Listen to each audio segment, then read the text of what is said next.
What's going on, Lions fans? Welcome to the Pride of Detroit YouTube channel. I'm Meko, joined by my guy Morgan here. And Morgan, we're here for the NFC Championship week. Lions facing off against the San Francisco 49ers. And before we get to Sunday, we do the same thing we've basically been doing all season, definitely doing all playoffs, is we're going to take a look at both sides of the football when it comes to the San Francisco 49ers and try to break down what they do well on one side of the football and some of the things that they struggle with. And so today, we're going to take a look at this defense. And I don't know about you, but just looking at the names on paper, this defense is legit. Like, easily by far, probably the best defense that the Lions have seen all season.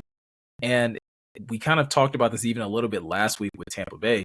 They have guys at every level. Oh yeah, man. It's the 49ers, before the season, a lot of smart football people probably tell you the 49ers are the best team in the NFC.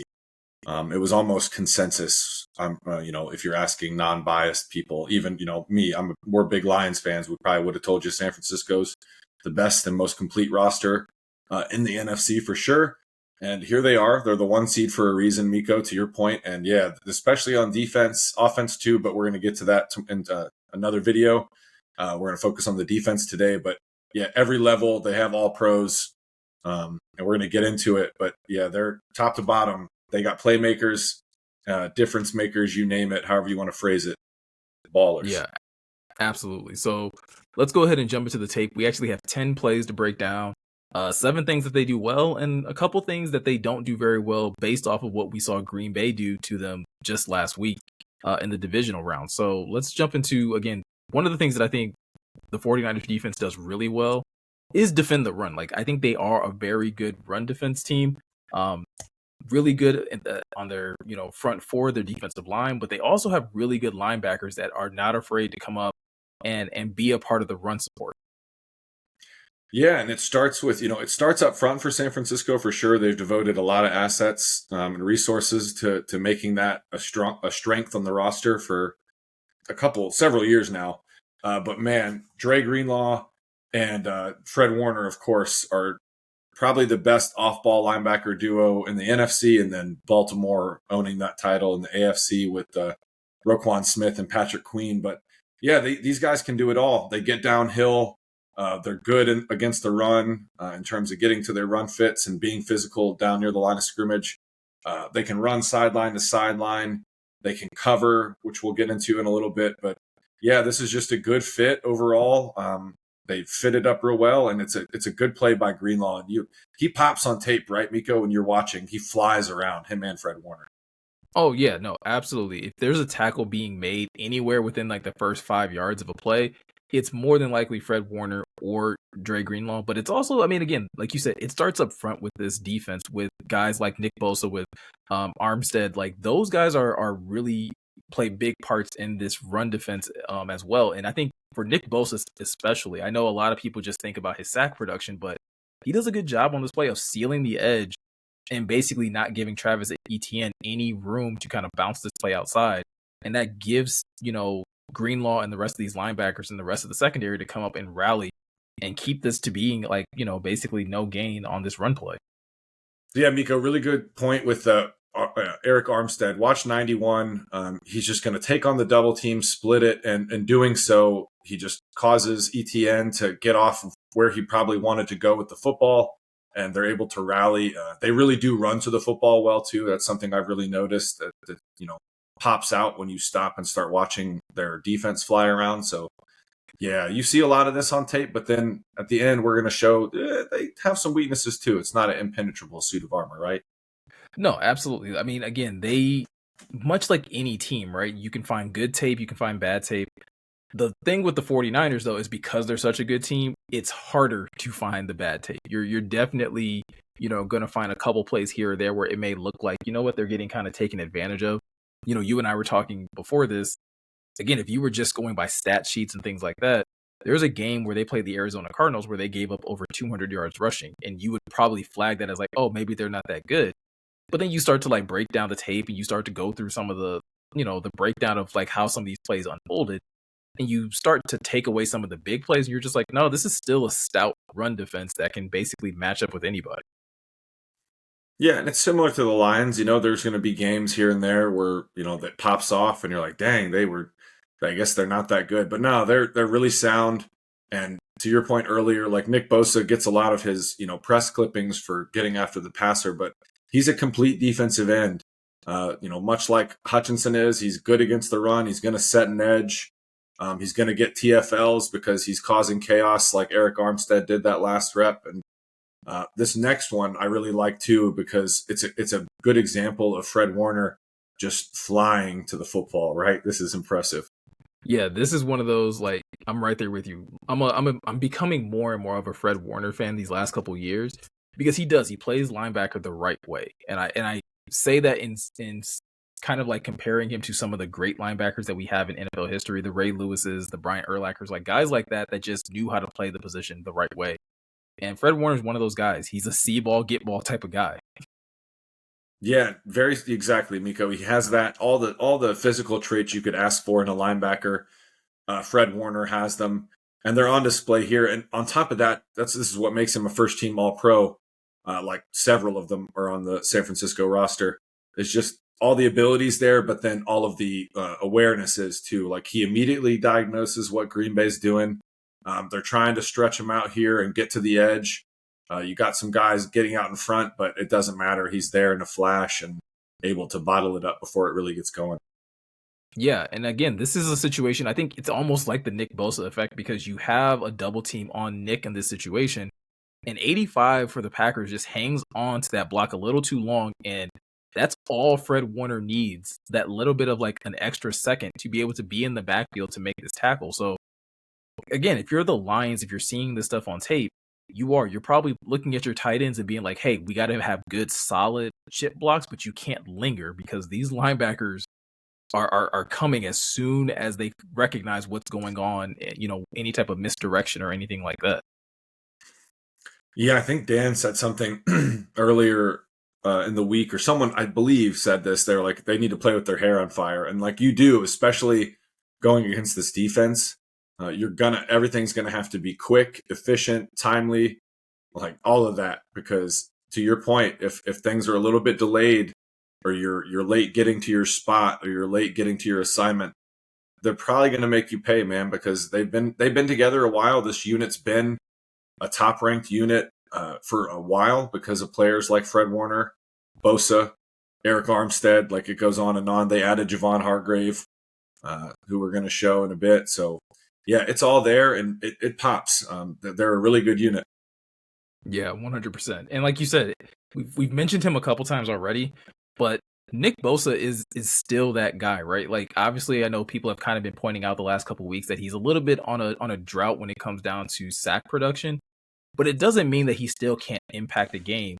And we talk about this a lot with Aiden Hutchinson, where again, maybe it's not a sack per se, but pressure still matters. And if there's one thing that Nick Bosa can still do, it's pressure the quarterback. Yeah, man. I'm like, this is where some of these metrics don't really like people look at sacks and just, or, this is a hurry and this is a quality hurry because it moves Jordan Love off his spot and they chip him. And then this 63 just has zero shot to anchor against Bosa. He gets under his pad level and just starts moving him against his will. But yeah, watch this. This chip really does nothing to slow him down. It maybe impedes his progress for half a second. And then he just makes his way. He gets chipped again by 74. It doesn't matter. So yeah, the only thing that we talked about it before we got on that I like about this matchup, Bosa really does lean on his bull rush. Like he's got a nice, array of moves as a pass rusher, but his bull rush is his bread and butter. And that's where, Decker's good against it. Decker's good against it. Panay is elite. Like Panay's ability to anchor, reset his hips, anchor again. It's insane because of what a freak athlete he is. So I'll be anxious to see, like, are they going to keep Bosa away from Panay and try him against Decker and give Chase Young the unfortunate assignment to go against Panay, or like how are they going to do that, right? Yeah, and I think in the little bit of tape that I was going through, I mean, they flip flop these guys quite a bit. They line them up in all different types of ways to try and get the matchups they want. But again, like you said, Nick Bosa is a guy where he has a wide array. And like you said, they try to chip him here. He kind of like olays the tight end, gets to, and it's like, I think the thing that's most impressive about that is that he's able to olay and still be able to generate enough power, like you said, to drive this tackle back. Like that's not an easy feat to be able to do, to kind of like get your feet under you and still, generate enough force to drive another grown man back. Yeah, and it wasn't like it was slow either. 63 looked like he was on ice, and he had skates on. That's what it looked like to me. He was just he never slows down. He never slows down, man. The only thing that slows him down is it looks like he gets pushed into another teammate, and then Bosa's like, "All right, get out of here.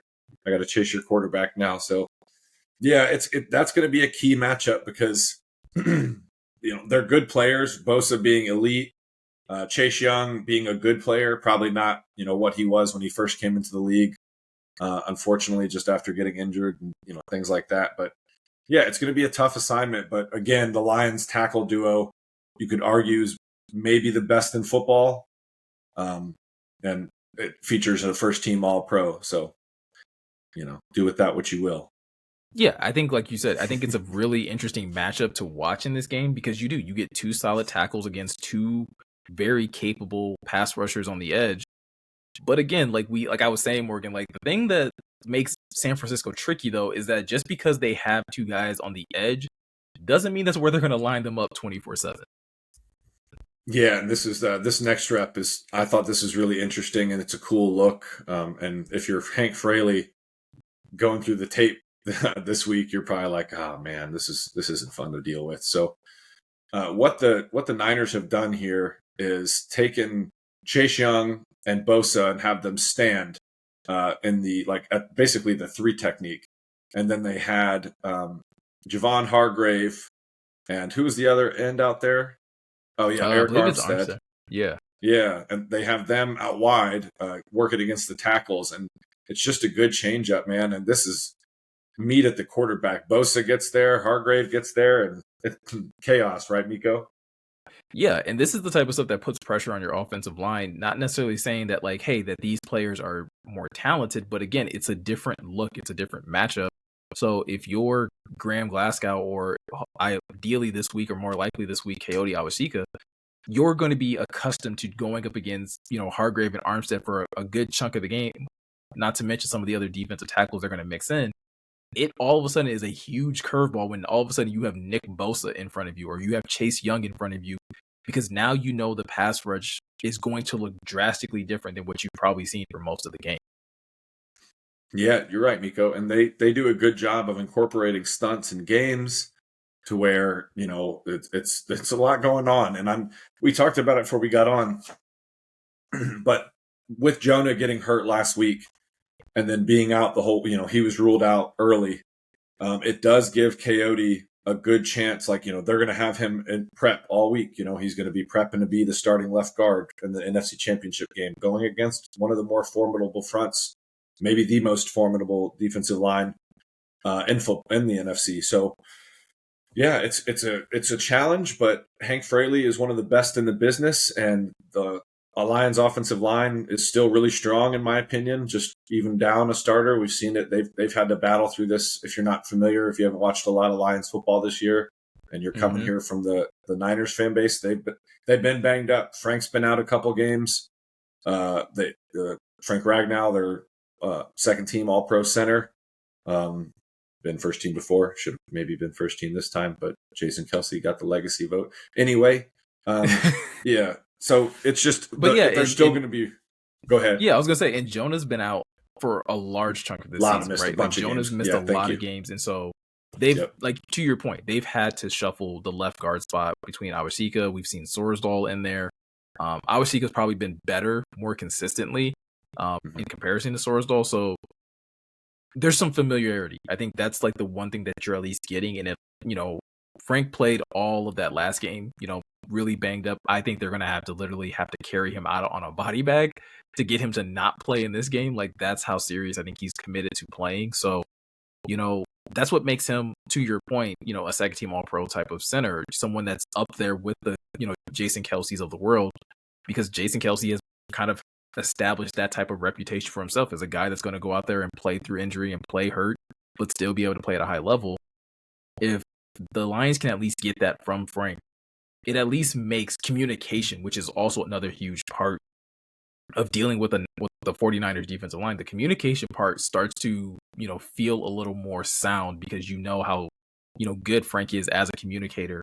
And so whether it's a strange alignment like we just looked at, or when the 49ers decide to disguise looks and try to mug up mug up the trenches, and you have to determine, okay, who's responsible for who in certain blitz pickups. Yeah, Meko, excellent point. And because, Frank is one of the more talented, physically talented centers in football. He can move. He's a really, really good athlete, 6'5", 300 and some change. But maybe his most important asset is his ability to identify and decipher blitzes at the line of scrimmage and get the Lions protection and to where it needs to be. So here the Niners they're giving a cover zero look. And if you don't know what cover zero means, it just looks like it's man-to-man across the board.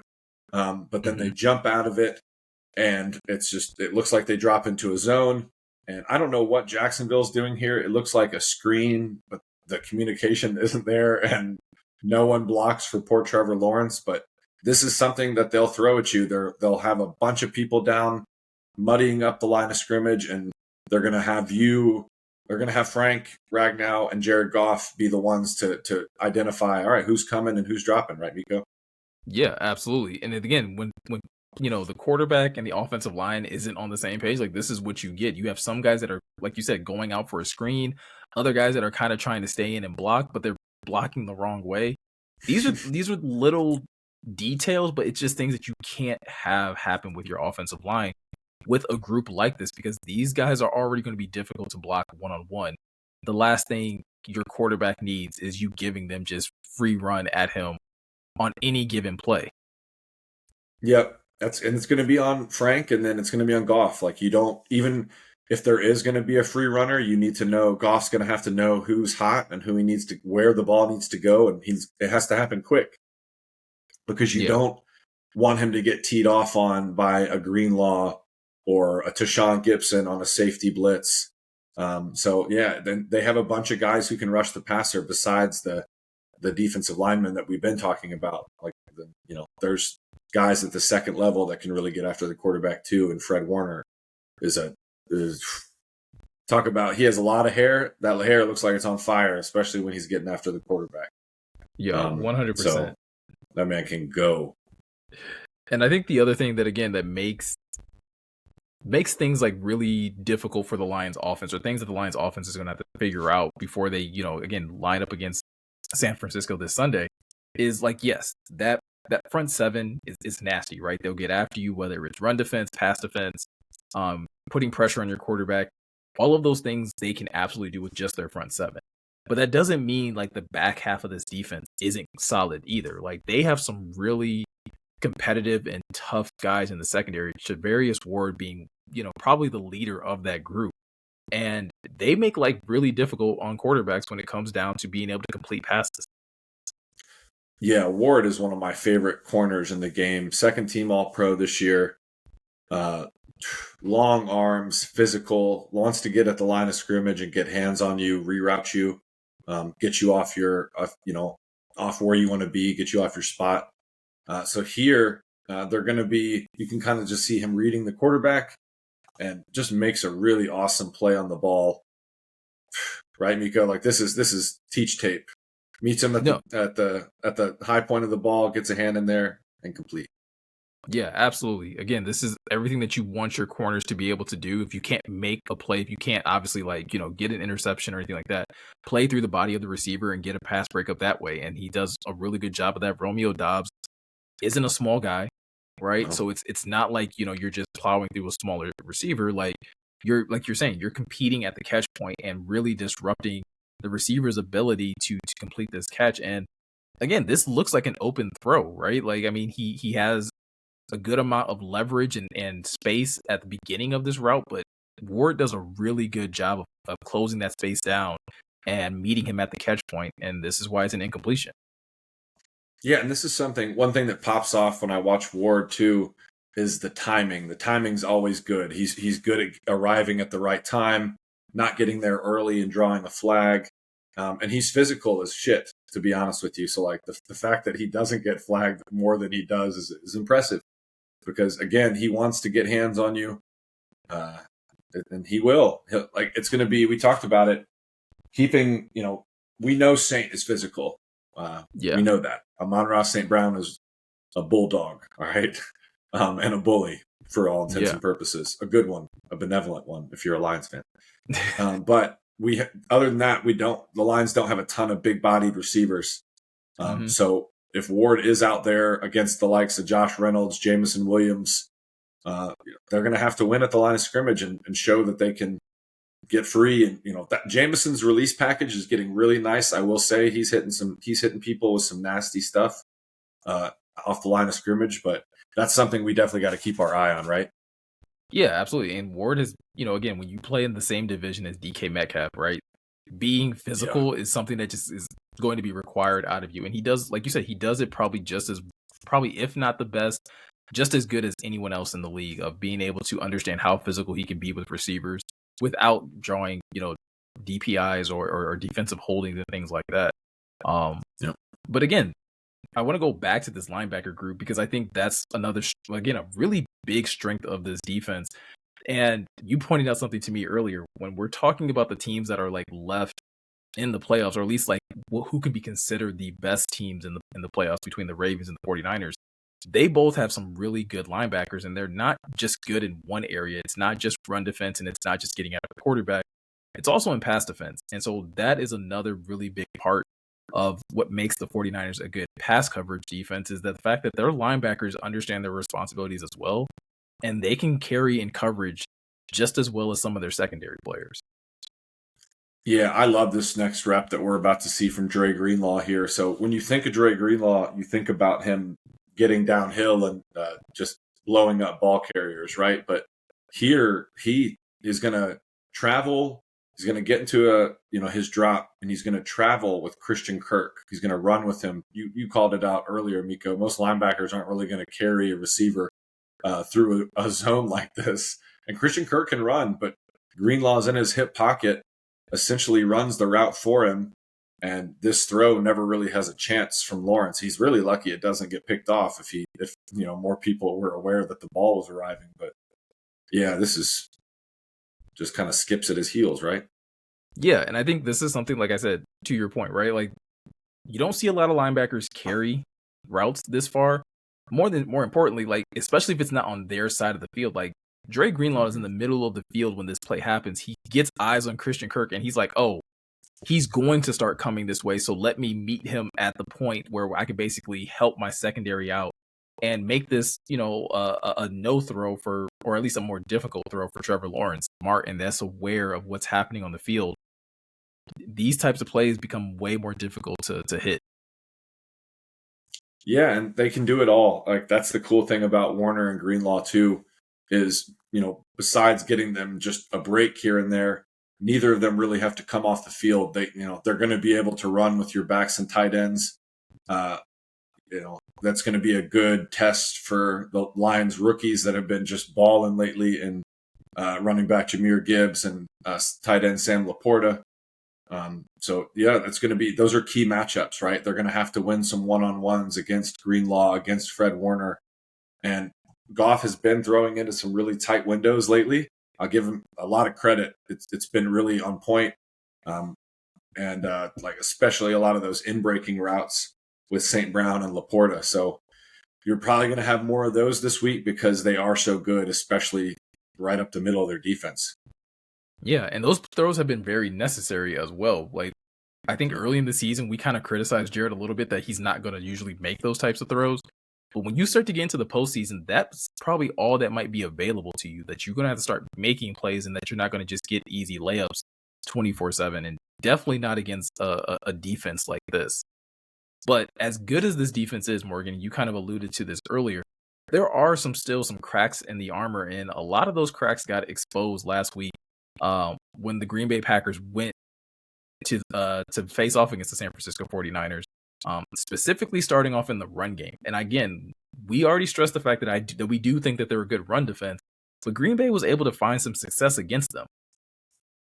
Yeah, and they were doing it in a bunch of different ways, but a lot of it was them stretching the Niners defense horizontally, right? So it doesn't really, we were talking about it doesn't really make a lot of sense because their linebackers are so good and they're so athletic, but the Packers were having a lot of success with this. And I believe, is this the pin and pull early? No, so this is like one of those early plays that they had, like, again, just running it up the middle against the 49ers, again, of just being able to get their linemen to that second level, right? And again, this isn't like a home run play. This isn't, an automatic first down. But these are the types of plays that you need over the course of a football game to keep your running game alive.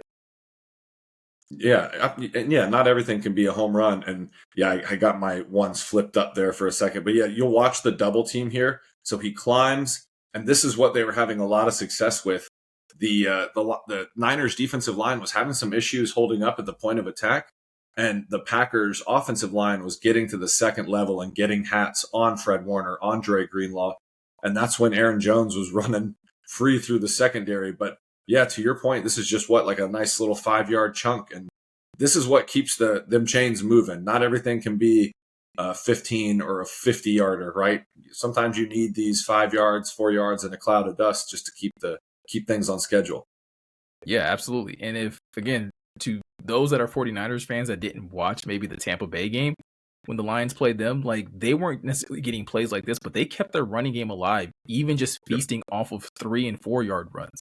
So if if Dan Campbell has that mindset of like, hey, we'll live off of 3 and 4 yards just for the opportunity to eventually get 9, 10 yards in the third, fourth quarter, like, they're going to do that. And with an offensive line like the Lions have, I can see them running concepts like this, Morgan, to where, you have a Graham Glasgow, you have a Frank Ragnow that are, operating with on double teams and moving to that second level and getting hats on a Dre Greenlaw or a Fred Warner and giving guys like David Montgomery and Jahmyr Gibbs a little more wiggle room to operate in the run game.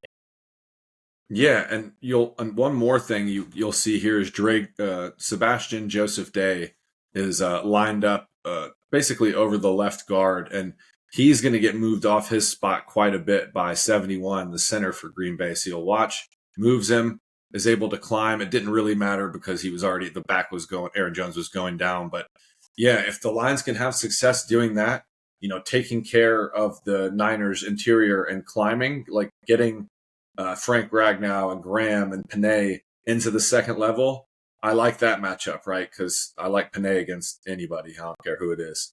But yeah, go ahead. Yeah, and a Lions offense operating in a situation where it's 2nd and 5 versus 2nd and 8 is a big difference in the grand scheme of how you want to be able to keep your offense, moving forward and being able to continue to march down the field. And like I said, this was just one aspect of the run game that Green Bay was having a lot of success in. The next thing that they had success in is the other thing that you were mentioning, when they were running these these pin and pull run concepts. They were literally gashing the 49ers for some big yards. Yeah, and this is something the Lions have done a good bit of it this year too, and I assume we'll see some on Sunday when they play the Niners. But the concept is essentially you're taking a receiver and using him to pin or just really get in the way of the edge rusher. And in doing so, you're allowing some big guys, your right guard, your right tackle, whoever you're pulling, to get out in front of the back into the second level. So you'll see the pin here. 13 is just really just going to kind of get in the way of Nick Bosa. You're not asking him to block him. You're just asking him to get in the way so Jahmyr Gibbs or Aaron Jones in this case can get to the edge. And yeah, once you have these linemen running in the second level, this is when you get blocks like Penei Sewell on Jamel Dean last week when Penei just flattened him. And yeah, I want to see this because it gets Penei and some of these athletic linemen the Lions have, like Graham Glasgow, Frank Ragnow, in space and out in front of Jahmyr. And more importantly, it gets Jahmyr to the edge and in space where he can do silly things. Like I've watched that run he had against Antoine Winfield Jr. probably 50 times. Listen, and it looks like the recipe for success for the Lions. If you're trying to continue to again keep your offense ahead of schedule, if you want to be able to keep play action pass alive, the Lions are going to need to be able to put this type of pressure on the 49ers. Where, like you said, you have wide receivers that are at least getting good blocks on defensive ends to just be able to disrupt them. But at the same time, you're still getting your tackles and your tight ends out in space on some of these smaller defensive backs. And by the time that, a guy like Fred Warner or a guy like Dre Greenlaw can even get there, you've already picked up 10, 12 yards on a play like this.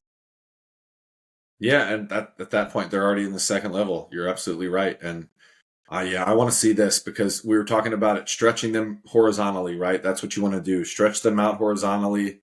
Don't just run it into the teeth. You're going to have to run it into the teeth sometimes, but the Lions showed that last week they could do that too.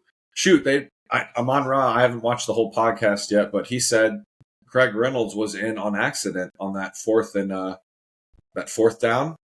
Yeah. The 4th and 1, and it didn't matter because they caved in that entire left side, that side of the line. So, you love to see it. Yeah, it puts you in a situation where you feel like, hey, if your offensive line is playing at a high level, it doesn't matter who's in the backfield.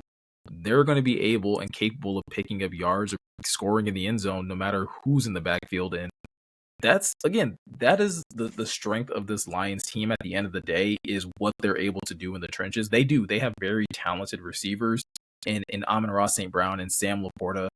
Josh Reynolds is, I think, oftentimes overlooked just because he's not a big name.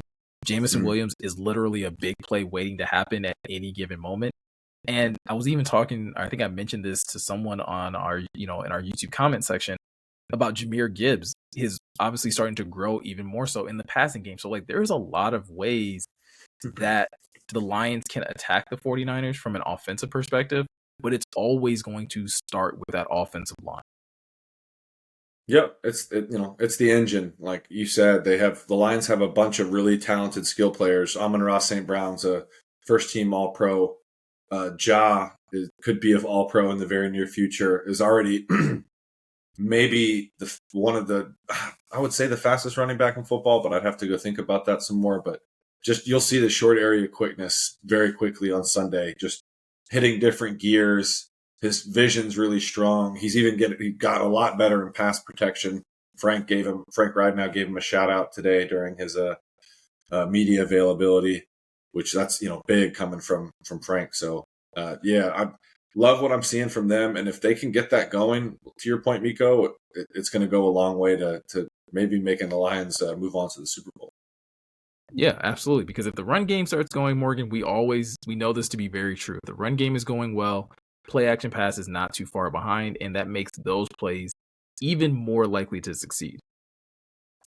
Yeah, and this is a concept that it's fairly common throughout the NFL, but it's going to put a stressor on a couple different players, and one of them is Dre Greenlaw, right? So we were watching here. You're like, how did he get so open? And if you're watching this from the live broadcast, you're like, maybe this is busted coverage. When it's maybe not busted coverage as much as it is just Dre Greenlaw getting, trying to read the eyes of Jordan Love. Looks like he just drives down on on Aaron Jones really hard, thinking the Packers are going to dump it off, and it ends up just leaving a whole bunch of green grass and an easy throw for Jordan Love. Yeah, this is what I think we would call in the defensive, or or an offensive space. This is a zone breaker in this situation because there's a lot of zone happening underneath this route. But again, your linebackers aren't necessarily getting nearly enough depth.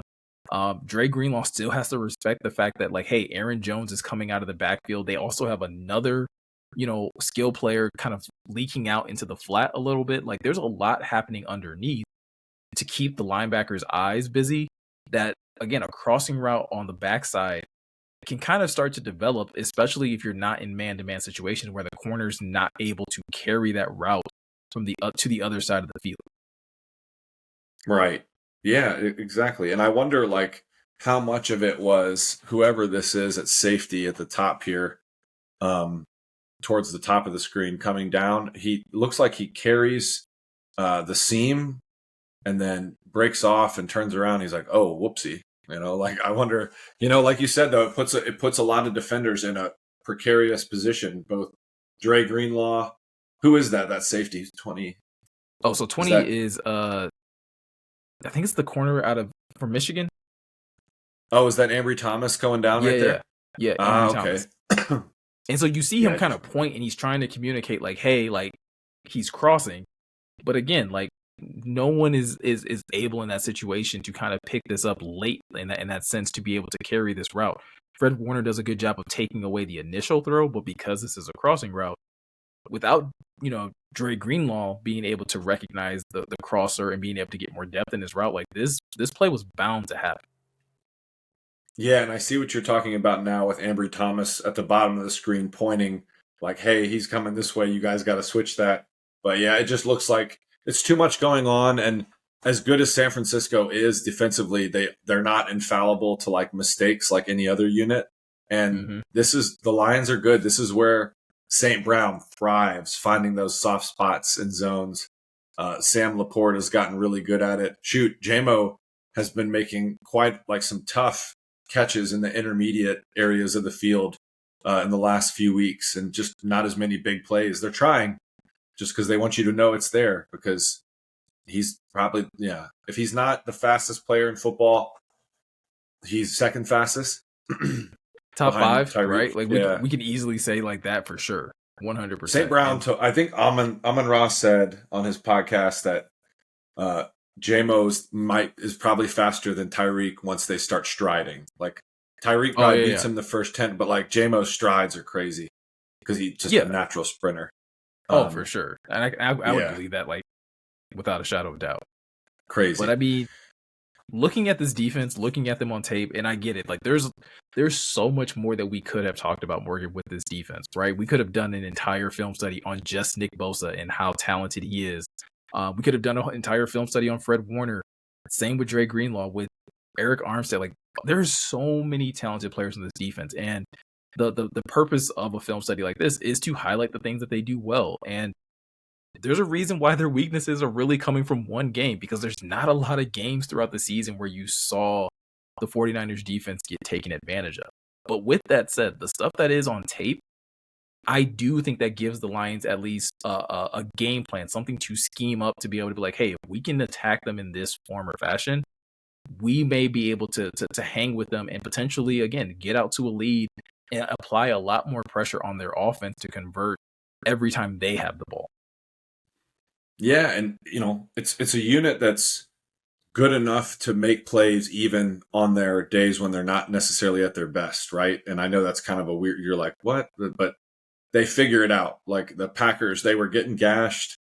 And then they had a couple things break their way. It was a monsoon, so it was kind of a weird game anyways. I feel like it was just pissing rain that entire time. So, they're one of the best units in football for a reason, Meko, to your point. Like you just named, they got all pros all over. They got pro bowlers, young talent, seasoned talent. So it's a really good unit, and it's probably, if it's not the best defense they've seen all season, it's the second best behind Baltimore's earlier in the year. Yeah. So it's going to be a challenge, and it's going to be up to the offense to play clean. Like can't turn the ball over against this team. Just can't. If you want to be in the game, right? And then it's going to like they're going to have to score points. Like I don't think the Lions are going to we're going to get into the San Francisco offense. That's also a really, really talented side of the football. But it's going to have to be efficient, and they're going to have to take care of the ball and not put their defense in bad spots and all that good stuff. Yeah, 100%. So with all that said, we want to hear from you guys in the comment section below. Let us know what you guys think of, again, if you're a Lions fan, what do you guys think of the 49ers defense? What has you most concerned? If you're a 49ers fan, what do you think, you're kind of concerned about when it comes to the Lions offense, and what do you think that they might be able to exploit in terms of what Steve Wilkes and that group is able to do? Also, if you're looking for any more content related to the Detroit Lions, related to the playoff matchup that is coming up, be sure to check out pridedetroit.com. We always are uploading new articles daily over there, and be sure to hit the subscribe button and the notification bell on this YouTube channel. That way you can be notified whenever we upload a new video, especially when we upload part 2 of this film study, like Morgan said, where we get to talk about the 49ers offense and talk about how the Lions defense may match up with that group. But with all that said, I'm Meko, He's Morgan. Thank you for taking the time to watch, and we'll catch you guys in the next one.